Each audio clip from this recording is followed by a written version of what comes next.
Ministerio Palabras de Vida Eterna, ministrando fe y esperanza en el Señor Jesucristo. Comentarios, reflexiones y exhortaciones referentes al libro de Ezequiel por Héctor Hernández en la iglesia en Salamanca, Guanajuato. El libro de Ezequiel, capítulos 40 al 48. Este es el último estudio del libro de Ezequiel. Abarca los capítulos 40 al 48. Trata sobre la visión del templo nuevo. Ezequiel recibe esta visión del templo futuro para su pueblo aproximadamente a la mitad del camino entre el exilio y la restauración del exilio. Es el 10º día del 7º mes de un año de jubileo, que ocurre cada 50 años. Ese es uno de los argumentos que mencionamos al principio del libro por los que Ezequiel señala el año 30, pues posiblemente se refería al último jubileo en Israel y coincide con la entrega de esta visión. Esta fecha fue escogida por Dios para traer esperanza de un nuevo comienzo para el pueblo de Israel, el año donde se proclamaba la libertad. Existen muchas interpretaciones a estos capítulos. Hay quienes apoyan la interpretación literal, en la cual el tercer templo será construido en el futuro. Y aunque las proporciones descomunales del edificio pudieran ser una dificultad en cuanto a costos y técnica de construcción, actualmente con la tecnología que existe no sería imposible su realización. Sin embargo, hay diferentes elementos de la visión que van más allá de lo posible, como el río del capítulo 47, que saldrá del templo creando un jardín con árboles y peces de todo tipo, tan grande que se llenará de pescadores. Además de esto, existe una imposibilidad teológica para el restablecimiento de las ofrendas y sacrificios animales para el perdón del pecado, ya que eran una sombra de lo porvenir y fueron abolidas con la llegada de Cristo.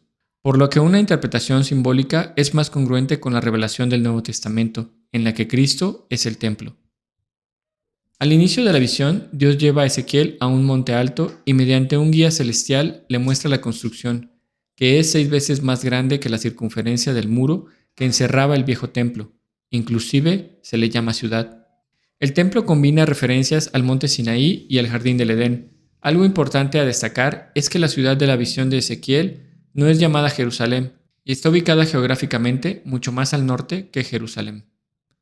El ángel guía al profeta en un recorrido por la ciudad, comenzando en las puertas del atrio exterior del templo, describiendo todos los espacios y elementos que conforman la estructura y termina con la distribución y entrega de la ciudad donde habitarán las 12 tribus.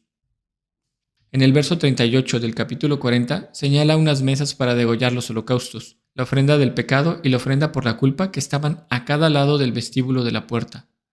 Esto muestra una diferencia entre el templo de Salomón y el nuevo templo, pues no solo es un lugar de oración, sino que incluye un lugar de sacrificio. Esta característica hace imposible que la intención de Dios para estos planos sea una construcción real sobre la tierra en el periodo del milenio, como muchos argumentan, restaurando el sistema sacrificial del Antiguo Testamento, pues va en contra de la doctrina fundamental del Evangelio, en la que el perdón de los pecados es por fe en Cristo. Ese perdón es perfecto y para siempre. Aún de forma conmemorativa, como algunos argumentan, es imperfecto, pues Cristo ya está presente. El acceso al templo y al servicio del templo es aún más restringido. Anteriormente, todas las familias de Aarón podían servir en el templo. Ahora será restringido a los hijos de Sadoc. Sadoc sirvió como sumo sacerdote junto a Abiatar durante el reinado de David. Abiatar fue despedido porque apoyó a Adonías contra Salomón. Sadoc, que apoyó a Salomón, se convirtió en el único sumo sacerdote. También habrá un incremento en la regulación de la vida de los sacerdotes, en la que se distingue de forma radical entre lo santo y lo común, lo contaminado y lo limpio. En el capítulo 43, la gloria del Señor llega al templo.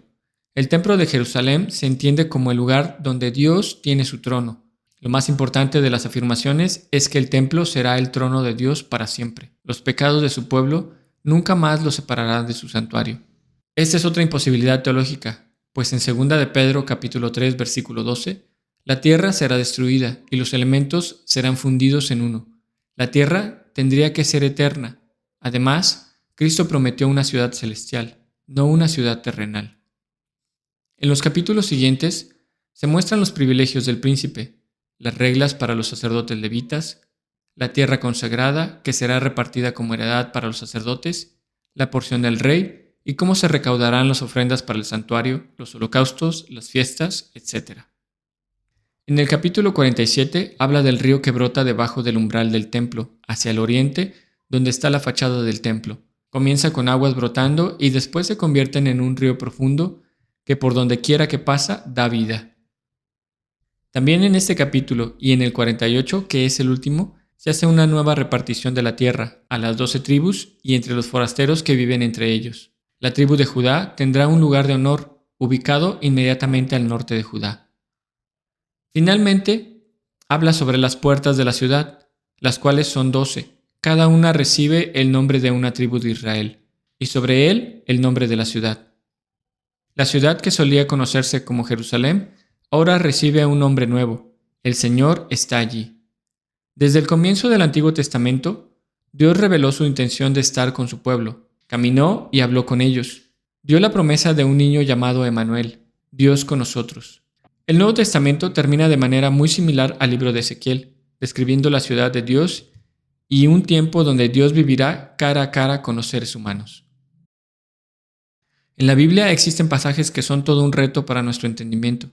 El libro de Ezequiel, y en específico sus últimos capítulos, tienen un grado de complejidad mucho mayor que otras escrituras, pues hablan sobre cosas que aún están en el futuro, lo que en teología se denomina como escatología. Nuestra naturaleza humana no puede acceder a esa información si no es en forma simbólica, en base a cosas que ya conocemos. Recordemos que un símbolo es una imagen imperfecta de lo que representa. El santuario, las leyes ceremoniales, las rituales, las fiestas dadas al pueblo de Israel por medio de Moisés en el Antiguo Testamento eran cosas que solo eran sombra de lo que había de venir, como dice Pablo en Colosenses 2:17. Esto para nosotros no es tan complicado de aceptarlo, pues nosotros aceptamos el Nuevo Testamento como verdad y a la persona de Jesús como Dios y Mesías, como el cumplimiento de todas estas cosas. Sin embargo, para los exiliados del templo de Ezequiel, Dios le da una visión de la restauración de toda la ley ceremonial y los rituales y un templo perfeccionado como una promesa en el futuro para su consuelo, pues a través de todo esto es que ellos podían tener perdón, comunión y bendición de Dios. Pero pusieron su vista en el símbolo en lugar de aquello que representaba, por lo cual hasta el día de hoy es tropezadero para la gran mayoría de judíos, pues intentan forzar el cumplimiento literal de todas estas cosas, ya que siguen sin entender las palabras de Cristo en el Evangelio de Juan, en el capítulo 2:19, cuando Jesús respondió y les dijo: «Destruid este templo, y en 3 días lo levantaré». Nuestro amado Señor Jesús es el templo magnífico de la visión de Ezequiel. Él es el Dios con nosotros, Emmanuel. Él es la fuente de agua viva, el sacrificio perfecto, la ofrenda que nos hizo aceptos a Dios, nuestra celebración, el pan que compartimos, la tierra a la que pertenecemos, la ciudad celestial que nos aguarda. En Él habita la plenitud de Dios eternamente. Él es la imagen del Dios invisible. El Evangelio del libro de Ezequiel termina con Cristo. Como todo nuestro pecado, nuestras rebeliones, nuestros fracasos, nuestras amarguras y prisiones terminan en Él, en la sublime persona de nuestro amado y glorioso Salvador Cristo Jesús, al cual sea la gloria y la honra eternamente por los siglos de los siglos. Amén. Así sea. Esperamos que este video haya sido de edificación y si te fue de bendición, compártelo. Palabras de vida eterna, ministrando fe y esperanza en el Señor Jesucristo.